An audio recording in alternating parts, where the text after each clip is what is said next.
Labvakar, man mazo draudziņu. Neviena suņa.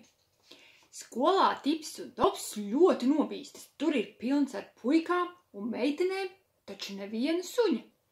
Bērni visi gludām galvām, baltām apaklītēm, visās malās.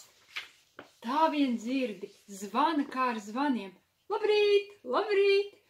Bet suņa neviena, un skolotāji arī pilns ar brillēm un paši ar savām acīm, ar portfeļiem un grāmatām, ar melniem ķiteļiem un ar globusiem.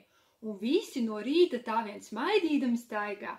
Kā gan var zināt, kura tā nejaukā, kas Tedim liek nepelnītos divniekus un vēl vēstules raksta? Kaut kur starp bērniem Tips un Tops pamana arī Tedi.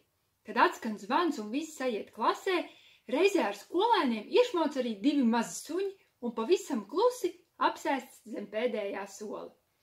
Tips un Tops nespēja ne apostīt, ne apskatīt, kas tā par lielu melnu dēli pie sienas un kas tie par baltiem kumosiņiem tur blakus kastītē, kad ienāk skolotāji. Bērni pieceļas kājās. Tips un Tops arī. Kucēni ir priecīgi, ka viņi jau tik daudz prot. Ar labu nakti, man mazo draudziņu!